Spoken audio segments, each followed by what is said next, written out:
Halo teman-teman, kembali lagi bersama aku Sotoy Nichan. Jadi di video kali ini saya akan membacakan atau menceritakan alur cerita anime yang berjudul Nanbaka. Anime ini berlatar di sebuah penjara terketat dan tertangguh yang pernah ada. Di sana diisi oleh narapidana kelas kakap dari berbagai tempat yang tidak bisa dikurung di penjara biasa. Itulah penjara Nanba. Di sana terdapat salah satu sel nomor 13 yang diisi oleh para tahanan super. Mereka telah melarikan diri dari penjara-penjara mereka sebelumnya dengan tingkat kesuksesan 100%. Karena itulah akhirnya mereka dikirim ke penjara Nanba. Para tahanan sel 13 yaitu Jugo, seorang tahanan spesialis kunci yang telah menghabiskan hampir seluruh hidupnya di dalam penjara. Kedua, Yuno, penjudi yang memiliki bakat alami. Ketiga, Nico, seorang otaku yang memiliki kegilaan aneh terhadap obat-obatan. Dan yang terakhir adalah Rock, berandalan yang suka berkelahi dan suka terhadap makanan. Setiap kerjaan mereka hanya membuat keributan dan membuat masalah dengan Hajime Sugoroku yang menjadi pengawas bangunan itu. Hajime juga mati-matian berusaha agar para tahanan tidak kabur dari sana. Inilah awal cerita mereka di sana, kekocakan dan keributan mereka setiap harinya, serta perseteruan dan perlombaan antara mereka dengan para sel tahanan Nanba lainnya dimulai. Oke, tanpa memperpanjang mukadimah, langsung saja kita gaskan ke videonya. Dan inilah dia Sotoy Nichan.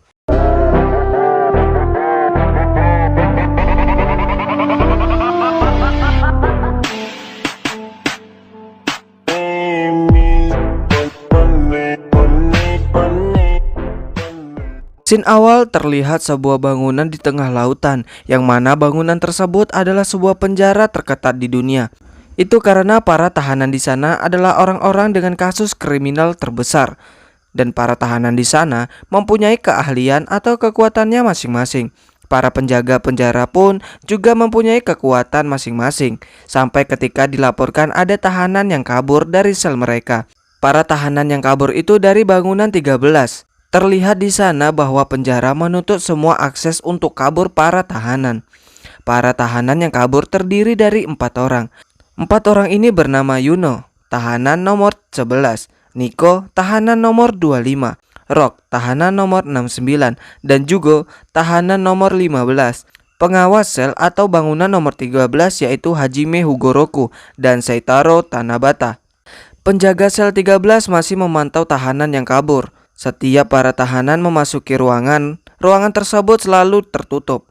Mereka terus berlari untuk kabur dari penjara yang bernama Nanba. Sampai blok berikutnya, Yuno melihat ada sebuah perangkat. Dia pun mengujinya. Lalu Yuno mempunyai sebuah rencana. Dia pun melakukannya dan diikuti oleh Rock dan Nico.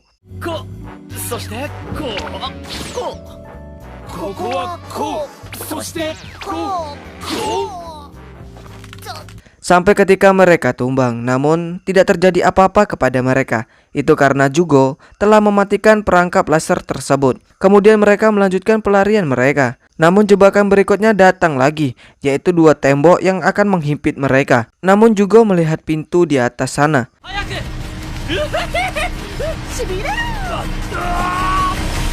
Mereka pun berhasil lolos dari jebakan itu. Namun tak sampai di situ saja, datang jebakan lagi yaitu bola besi besar yang menggelinding ke arah mereka. Mereka pun terus berlari sampai mereka melihat lubang kecil. Rock mengatakan kalau lubang tersebut berbahaya, namun mereka tetap masuk.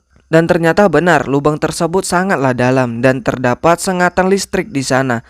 Tapi mereka selamat. Kemudian mereka terus berlari dan sudah banyak rintangan yang mereka hadapi. Sampai akhirnya mereka tiba di pintu keluar dari penjara Nanba. Jugo pun membuka pintu tersebut dengan kemampuannya, yaitu dapat membuka segala jenis kunci atau sandi di dunia. Namun saat terbuka, mereka melihat penjaga mereka yaitu Hajime sudah di sana. Hajime mengatakan, kebebasan tak akan terbuka sampai kau mengalahkanku. Lalu Rock menyerang Hajime. Namun Rock dikalahkan oleh Hajime. Lalu Yuno juga ikut menyerang.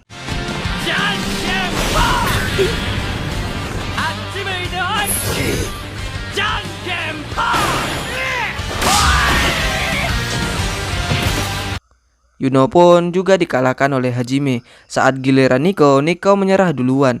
Dan kini tinggal juga seorang.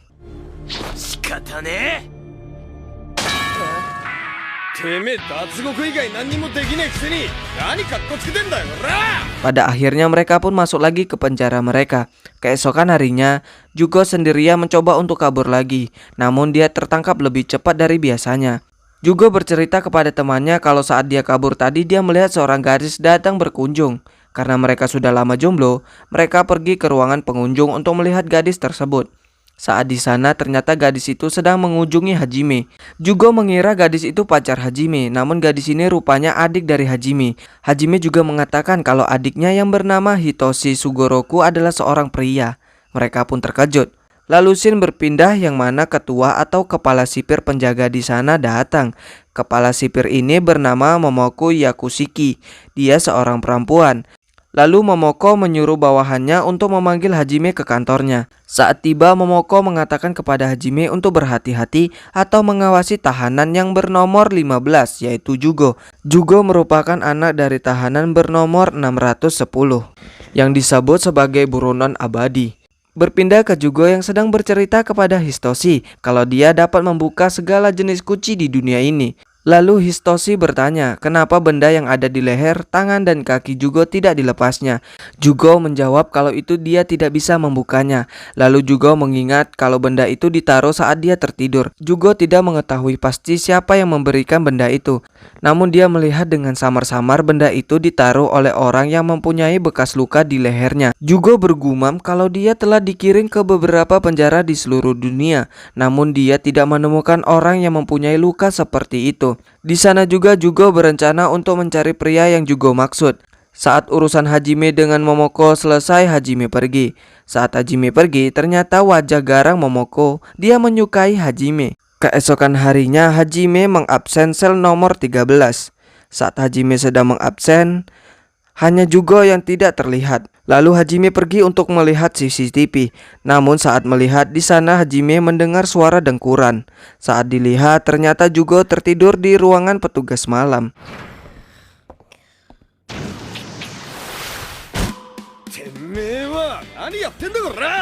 Jugo mengatakan dia tidur di sana karena temannya mendengkur sangat keras. Hajime bertanya kepada Yamato si penjaga malam. Yamato menjawab kalau dia latihan dari sore hingga pagi.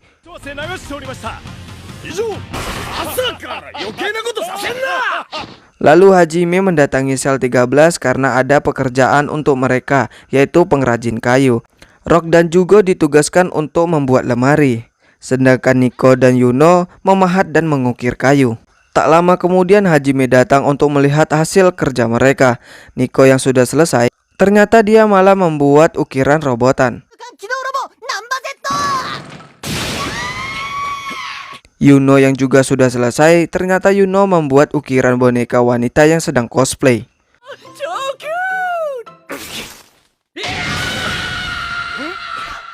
Kedua orang itu pun juga selesai saat melihat Hajime memuji mereka.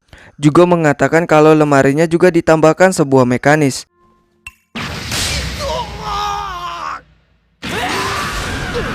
Saat di ruang merokok, Hajime sedang kesal karena perbuatan mereka tadi. Dan Hajime juga sedang memikirkan jika Momoko mengetahui tentang tahanannya. Lalu tiba-tiba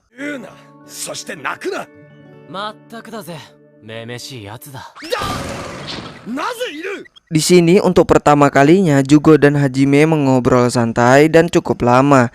Lalu scene berpindah yang mana Hajime mendatangi kantor sipir. Di sana juga terdapat para penjaga bangunan sel. Sebelum Hajime masuk, Momoko sudah berdebar-debar aja tuh. Lalu masuklah Hajime. Di sana Hajime mengatakan berkas tentang gedungnya. Lalu terjadi adegan lebay di sana. Saat Momoko sedang gembira, tiba-tiba bawahannya menyerang Hajime, yang mana dia mengira Hajime telah kasar kepada Momoko karena menjatuhkan kertas itu di mejanya. Karena tidak terima, Hajime pun memberikan pelajaran kepada bawahan itu. Di sana Hajime menceritakan semua tentang para tahanannya. Pertama, Nico, dia tertangkap sedang membeli narkoba. Para dokter menemukan beberapa alergi makanan dan penyakit misterius padanya. Namun saat dalam pengobatan dia kabur. Dia kabur karena membenci rasa obat yang pahit dan jarum suntik. Tapi di penjara Nanba dia sangat senang karena dia diberikan obat sesuai dengan rasa yang dia inginkan. Bahkan dia menantikan sebuah perawatan dan pengobatan. Lalu yang kedua, Rock. Dia dikirimkan ke pusat rehabilitas remaja. Itu karena dia memulai kerusuhan geng di kota dan memiliki alasan jelas untuk kabur dari penjara. Dia selalu kabur dari setiap penjara karena makanannya yang sangat buruk. Namun dia berperilaku baik di sini karena senang dengan makanan di sini. Lalu yang ketiga, Yuno. Yuno juga dikirim ke pusat rehabilitas remaja karena mengunjungi kasino bawah tanah. Dia masih belum pulih dari ketagihan berjudi. Alasan Yuno kabur dari penjara adalah karena seorang wanita. Dia kabur karena punya janji kencan. Dan yang terakhir yaitu Jugo. Dia tertangkap karena pencurian dan dikirim ke pusat rehabilitas. Tapi dia melarikan diri saat itu juga. Dari mereka berempat, Jugolah yang paling sering tertangkap. Dia adalah tipe tahanan yang harus dipenjara di sini. Jugo kabur dari setiap penjara karena sekedar hobi. Lalu keesokan harinya saat Seitaro berjalan, dia bertemu dengan Hajime. Di sana Seitaro menangis dan mengadu kepada Hajime kalau dia selalu dipermainkan atau dibully oleh para tahanan sel 13.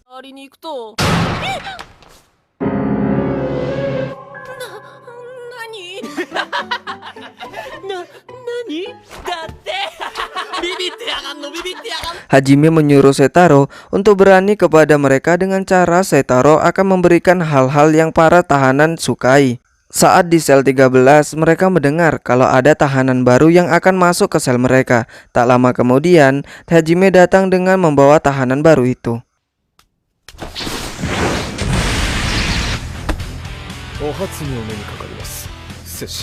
Gaya yang spektakuler. Dia bernama Tsukumo, tahanan nomor 99. Dia bisa dibilang seorang ninja. Tsukumo bercerita kenapa dia dikirimkan ke penjara Nanba. Aku adalah shinobi asli yang terlahir di negeri para shinobi. Aku harus hidup di bayangan dan seperti bayangan. Diam-diam adalah aktivitasku sehari-hari. Namun aku ditangkap sebagai orang yang mencurigakan.